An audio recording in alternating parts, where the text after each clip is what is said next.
사도행전 9장 4절과 5절을 같이 보시겠습니다. 땅에 엎드려져 들음에 소리가 있어 이르시되 사울아 사울아 내가 어찌하여 나를 박해하느냐 하시거늘 대답하되 주여 누구시니까 이르시되 나는 내가 박해하는 예수라.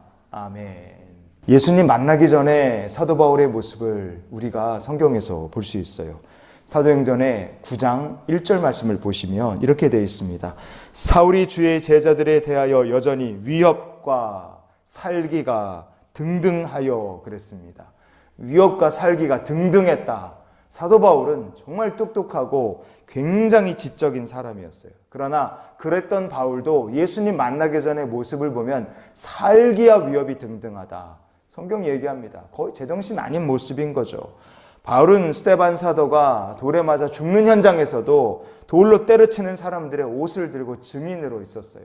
나중에 바울이 예수의 복음을 전하기에 예루살렘에 올라갔을 때 사람들에게 붙잡혀서 신문을 당합니다. 그때 유대인들에게 자신이 스데반의 죽음에 대해서 그 자리에 있었고 어떤 태도를 가지고 있었는지 이렇게 얘기를 했습니다. 사도행전 22장의 20절 말씀 같이 한번 보시겠습니다. 또 주의 증인 스데반이 피를 흘릴 때에 내가 곁에 서서 찬송하고 그 죽이는 사람들의 옷을 지킨 줄 그들도 아나이다 그랬어요.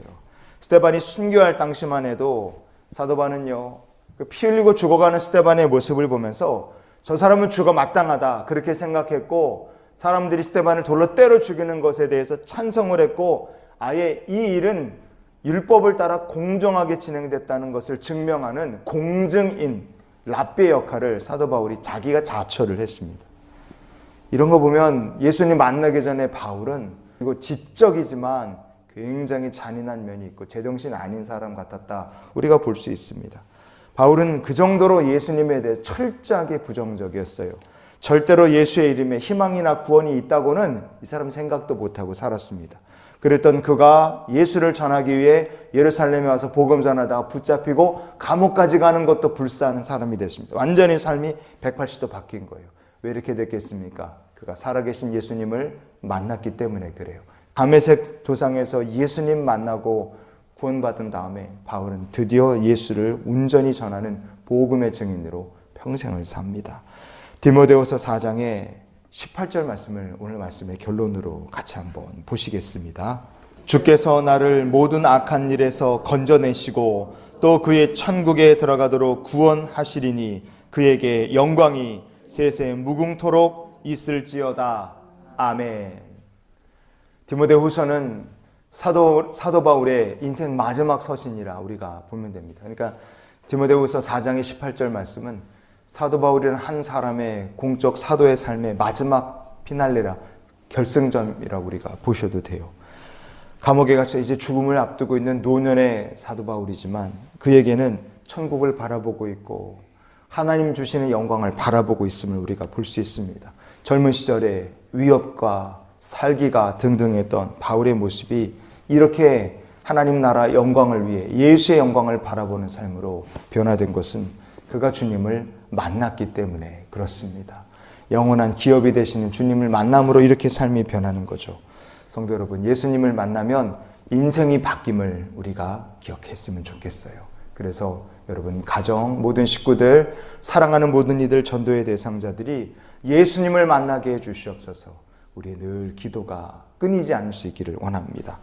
러시아의 대문호였던 도스토옙스키는 공산주의 사상에 심취해 살았어요. 그는 공산주의 사상에 매료되어 살다가 28살에 황제로부터 공산주의 사상을 신봉하는 죄로 총사령을 선고받고 총사령이 집행되기 전이었습니다. 사형 집행전의 마지막 5분이 남았는데 그는 자신에게 주어진 마지막 5분의 시간 동안 공산주의자로 살았음에도 불구하고 부모님을 위해서 자기가 아는 모든 사람들을 위해 하나님 앞에 중보하며 기도했어요. 그리고 시간이 남자, 기도가 끝나고 시간이 남자, 왜 나는 어리석게 공산주의 사상에 빠져 살다가 이렇게 총 맞아 죽는 이런 비참한 신세가 됐는가, 자기 자신의 어리석음과 신세를 한탄하며 그는 눈물을 흘렸어요. 그런데 사형 집행 마지막 딱 1분 전에 기적과 같이 러시아의 니콜라이 황제의 특명으로 그의 사형이 중지가 되고 대신에 시베리아에 있는 수용소로 보내지게 됩니다. 사형이 중지되고 수용소로 가게 됐다. 얼마나 감사합니까? 그래도 그 추운 데로 가야 되니까 고생이 이만저만 아니죠. 수용소로 가는 기차를 타고 가게 되는데 가니역에서 시베리아 가는 기차를 타기 직전에 한 여인이 도스토옙스키에게 작은 책 한 권을 건네준 거예요. 기차역에서. 그 책은 신약 성경이었습니다. 도스토옙스키는요, 시베리아 수용소에 가서 할 게 아무것도 없으니까 그 책을 읽고 또 읽고 계속 읽었어요. 수용소에 있는 동안에. 그리고 나중에 그는요, 수용소에 갈 때는 철저한 공산주의자였던 그가 수용소에서 나올 때는 철저한 복음주의자가 돼서 나왔어요. 그 하나님 말씀이 도스토옙스키를 완전히 변화시켰고 그는 러시아와 세계를 대표하는 유명한 세계적인 작가가 됩니다. 하나님께서 그의 인생을 완전히 변화시킨 거죠. 우리가 예수님을 만난다. 예수님을 나의 구주로 영접한다. 그것은 그냥 믿는 것으로 끝나는 것이 아니라 삶이 변하고 놀라운 생명의 역사가 나타나는 줄 믿습니다.